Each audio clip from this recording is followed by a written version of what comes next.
Hello everyone, I am Santiago Estrada. I will be presenting the robotics application of the two-wheel self-balancing robot, in which we will have a single structure that can lean forwards or backwards, and our objective is to maintain it in the upright position, like the image shows. We can model the robot as a second-order differential equation with the important coefficients of the inertia, the damping coefficient, which is the friction between the wheels and the floor, the mass, the gravity, and the distance from the center of mass to the pivot point, which is the point of contact between the wheels and the floor. For simulation purposes, it is useful to have the highest order derivative by itself. Let's also remember that the input u of t is a torque generated by the wheels. The image shown is a simple sketch of the robot that will be modeled. For our simulation parameters, we have a gravity of 9.8 meters over second square, a mass of 3 kilograms, a height of 1 meter, and a length of 45% the height. We calculated our inertia with the inertia formula being 1/2 times mass of the height squared. Then, we decided to vary our damping coefficients in order to force the system into the 3 different responses, making it twice as much as it needed to be for the overdamped, 1/2 as much as it needed to be on the underdamped, and equal to what it needs to be on the critically damped. We solved the differential equation using block logic in Simulink, a MATLAB tool, and created the block diagram shown in the picture. The responses of the 3 models behave as expected.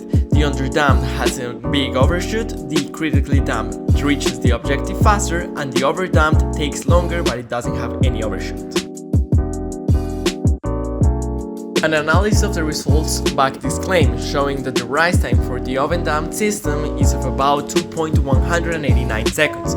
Let's remember that the rise time is the time to go from 10% to 90% of the final value of the signal.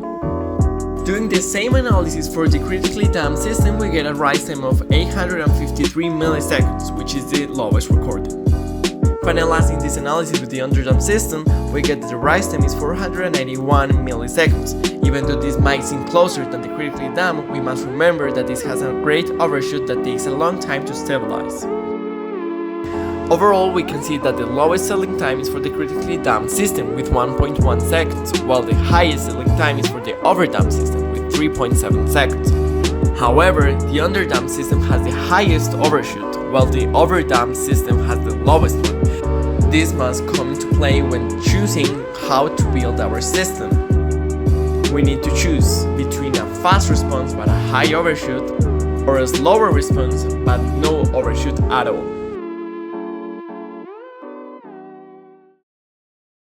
Hello everyone, I am Maria Salazar and I'm going to present our simulation on the biomedical application which focuses on the dynamic behavior of viral infection. This mathematical model describes the dynamics of a viral infection and the effect of an antiviral using differential equations. Before treatment, the infected cells increase due to viral infection and decrease due to apoptosis, while the viruses in plasma are produced and cleared at specific rates. After antiviral treatment, the viruses lose the ability to infect new cells, which reduce the concentration of infectious viruses and increase the non-infectious viruses, demonstrating how the antiviral impacts the viral spread in the body. We decide to use a simulation time of 20 days because it allows us to observe both the acute phase of the infection and the effectiveness of the antiviral treatment, given that parameters like delta 0.5 for day and C3 for day indicate significant daily changes. 20 days provide enough time to see how the infected cells and virus concentration in plasma evolve. This period is sufficient to analyze the decrease in infectious viruses and the stabilization on non-infectious viruses, allowing for a full evaluation of the antiviral's impact on the system.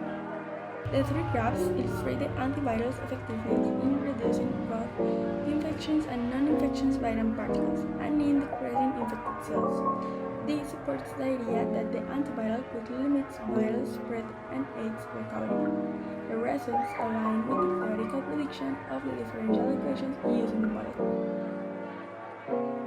First, an infectious system would be an external factor that influences the system's behavior. In the context of this viral infection model, an input could be the concentration of the antiviral drug administered to the patient.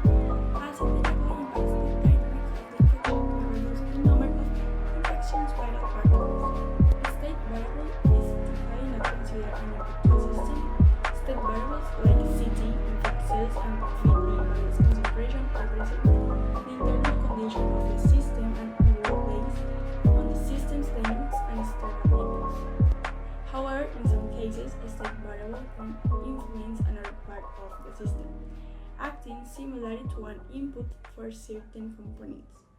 For example, CT could influence the production of viruses, but it would still not be classified as an external input. Parameters with the most influence. First, virus clearance rate. Increasing C speeds up virus clearance. Evidence raising C from 3 to 6 causes a faster drop in virus concentration. Second, number of target cells.